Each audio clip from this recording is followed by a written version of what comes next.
February 28, 2026, 6:45 in the morning. In the darkness before sunrise, engines ignite on a remote runway somewhere in Israel. One after another, fighter jets begin to roll forward. Not one, not two. 50 Israeli Air Force fighters accelerate down the runway and lift into the sky.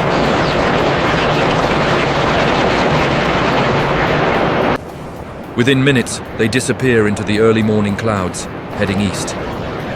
Inside their weapons bays are precision-guided munitions capable of striking a target from nearly 1,000 kilometers away. Weapons designed to hit something as small as a single room. Inside the lead aircraft, the pilot listens as the final briefing echoes through his headset. Strike package confirmed. Maintain formation. Await final authorization. The mission instructions are simple. Fly for hours. Approach Iranian airspace. At exactly 9:50 a.m., release weapons toward a compound on Pasteur Street in central Tehran. Then, turn around and fly home. If everything goes perfectly, the strike window will last only a few seconds. But the real story behind this operation began years earlier, because this was never just about a fighter jet. It was about intelligence. For decades, a quiet shadow war has unfolded between Iran, Israel, and the United States. Most of it invisible to the public. Cyber sabotage, covert surveillance, secret operations deep inside enemy territory. And at the center of that intelligence war stood one of the most protected individuals in the world.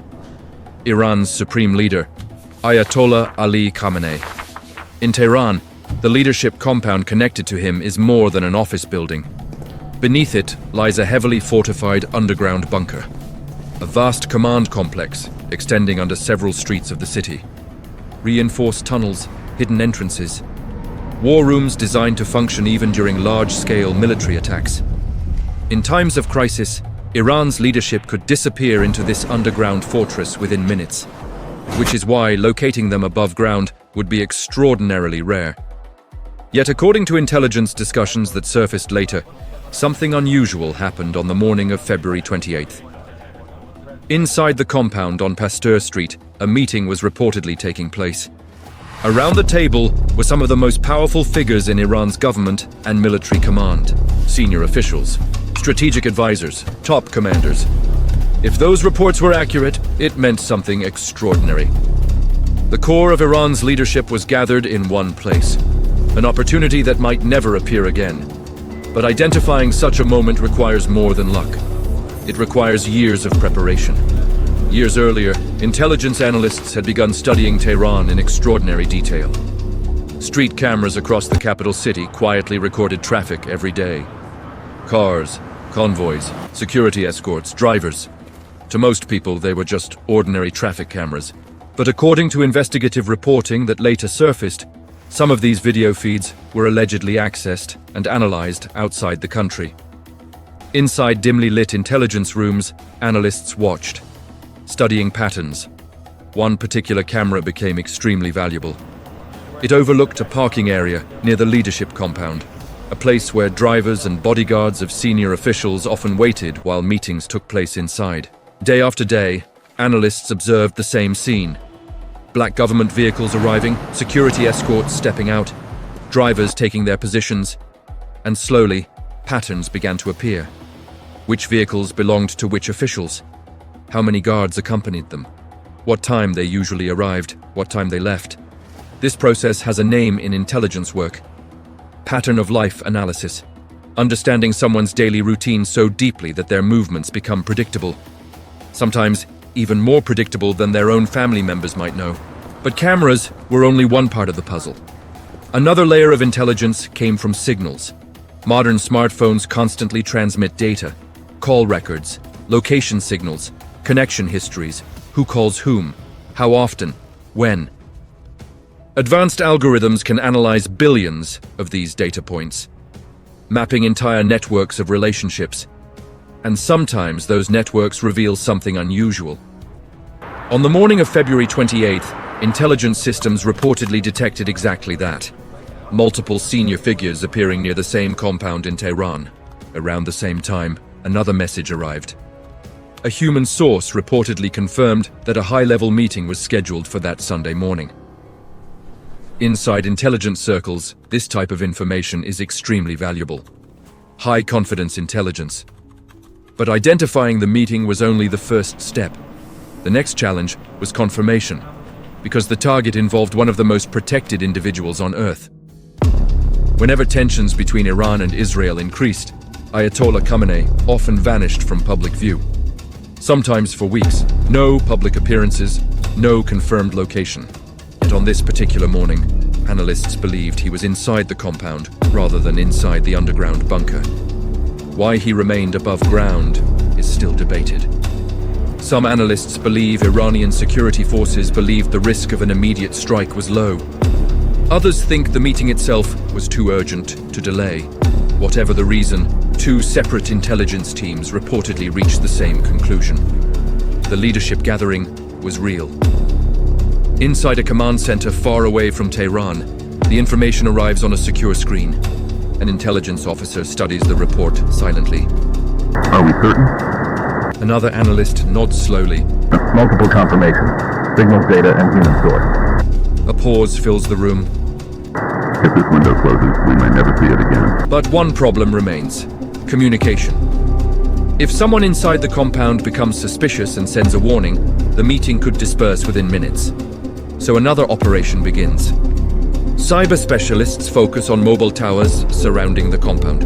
Instead of shutting them down completely, which would immediately raise suspicion, they interfere subtly. Calls begin dropping. Phones fail to connect. Signals weaken. To ordinary citizens, it looks like a temporary network glitch. But for security teams trying to send urgent warnings, those few minutes could make all the difference. Meanwhile, thousands of kilometers away, 50 fighter jets continue their flight. Inside the cockpit of one aircraft, the pilot watches the navigation display. The launch window approaches. Strike group, stand by. The aircraft remain far outside the reach of most air defense systems protecting Iranian airspace. Their weapons allow them to strike from long distance. A final message arrives. Authorization confirmed. Inside the cockpit, the pilot exhales slowly. His finger hovers above the launch control. Execute. Moments later, the missile bay opens. One by one, precision-guided munitions streak into the sky. 30 weapons accelerate toward Tehran, each programmed with exact coordinates. Hundreds of kilometers away, inside the compound on Pasteur Street, the meeting continues. No alarms sound, no warnings arrive. Then suddenly, explosions tear through the complex.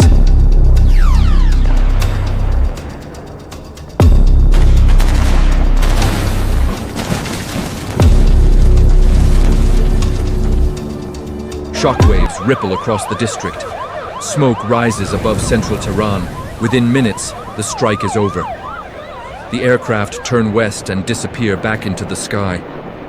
Hours later, intelligence agencies across the world begin scrambling to verify what happened. Reports circulate, rumors spread. Analysts debate the scale of the operation. Because if the reports were accurate, this single morning may have marked one of the most dramatic intelligence-driven strikes in modern history. A moment where years of surveillance, cyber operations, and intelligence gathering converged into a few minutes of action.